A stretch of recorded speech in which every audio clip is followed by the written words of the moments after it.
Saudara Presiden Joko Widodo pagi ini memanggil sejumlah menteri ke istana untuk menggelar ratas tentang persoalan pembangunan Rempang Eco City di Rempang, Batam. Sejumlah menteri sudah memasuki istana, diantaranya Menteri Lingkungan Hidup dan Kehutanan Siti Nurbaya Bakar, lalu juga ada Menteri Investasi Bahlil Lahadalia dan juga Menteri Perekonomian Erlangga Hartarto. Menteri LHK Siti Nurbaya menjawab singkat tentang agenda ratas. Di antaranya adalah membahas persoalan Rempang. Informasi terkini kita akan langsung tanyakan pada jurnalis Kompas TV Cindy Permadi, saat ini sudah ada di Istana Kepresidenan Jakarta. Cindy, yang menjadi agenda pembahasan di ratas selain tadi ada Rempang, apa saja? Iya, yang jadi fokus memang salah satunya itu, yang secara umum memang adalah soal pengembangan Rempang Eco City, tapi kalau secara khusus ini masih belum dibocorkan oleh menteri-menteri yang tadi hadir sejak sekitar pukul setengah 10 atau jam 10 pagi tadi. Tadi Menteri LHK Siti Nurbaya juga yang sudah mengkonfirmasi kalau salah satunya adalah soal Rempang, kemudian juga Menteri Investasi Bahlil Lahadalia hanya menjanjikan kalau akan membeberkan apa saja yang jadi pembahasan antara Menteri Kabinet Indonesia Maju dengan Presiden Joko Widodo hari ini pasca digelarnya ratas. Nah, meskipun belum dibocorkan, tapi ada beberapa poin yang bisa jadi bahan pembahasan bersama dengan Presiden Joko Widodo. Misalnya adalah soal tenggat waktu pengosongan wilayah Pulau Rempang tanggal 28 September 2023 atau sekitar 3 hari lagi.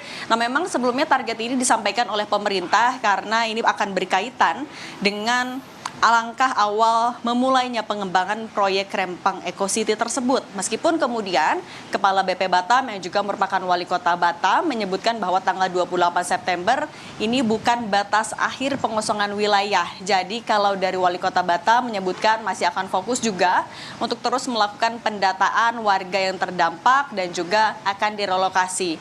Kemudian yang juga terkait dengan penanganan Rempang yang tidak menutup kemungkinan bisa dibahas dalam ratas adalah soal temuan Komnas HAM yang sudah melakukan tinjauan langsung selama beberapa hari kemarin. Misalnya adalah Komnas HAM yang menemukan adanya indikasi pelanggaran HAM, misalnya ada penggunaan kekuatan berlebihan ketika beberapa pekan lalu, kemudian juga mencatatkan adanya 2 kali penahanan warga, yaitu saat tanggal 7 September menangkap 8 orang, kemudian ada 34 orang yang ditangkap lagi pada 11 September lalu. Juga adanya penggunaan gas air mata yang tidak terukur sehingga menyebabkan korban. Ini adalah beberapa temuan Komnas HAM yang tentunya nanti masih perlu dilakukan pendalaman lagi. Tapi sekali lagi tidak menutup kemungkinan ini juga bisa dibahas karena Presiden Joko Widodo sebelumnya beberapa pekan lalu sudah pernah menegaskan kalau dalam penanganan kasus Rempang tidak boleh ada langkah represif dari aparat. Presiden Joko Widodo juga saat itu sudah menelpon langsung Kapolri Jenderal Polisi Listio Sigit Prabowo yang menyebutkan kalau masalah Rempang ini harus diselesaikan dengan baik, komunikasi yang baik. Jadi pemerintah juga menampung apa saja keinginan dari masyarakat, kemudian juga sekaligus mensosialisasikan apa yang akan dibangun oleh pemerintah. Beberapa poinnya juga adalah soal ganti rugi, dijelaskan sejelas-jelasnya dengan harga yang terbaik, kemudian kalau lokasinya tidak cocok dikomunikasikan lagi.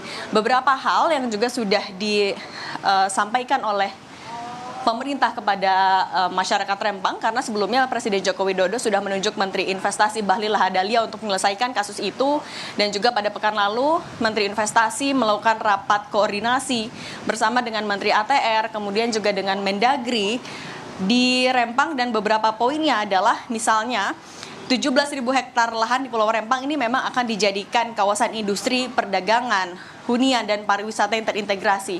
Di tahap pertama ini nantinya investor asal Tiongkok sudah menggelontorkan dana untuk membangun pabrik kaca dan solar panel.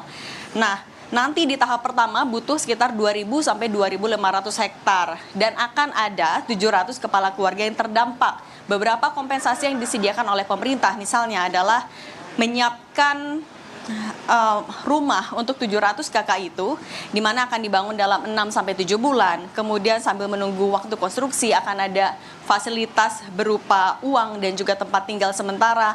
Ada juga tanah seluas 500 meter persegi per kakak dan lain-lain.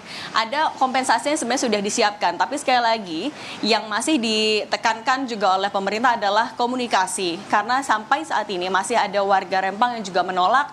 Misalnya adalah karena sudah tinggal di Pulau Rempang selama bertahun-tahun, sudah turun-temurun, kemudian juga masih belum sepenuhnya mempercayai apa saja yang bisa dijanjikan oleh pemerintah dan juga masih membutuhkan kepastian soal janji-janji itu. Paskalis.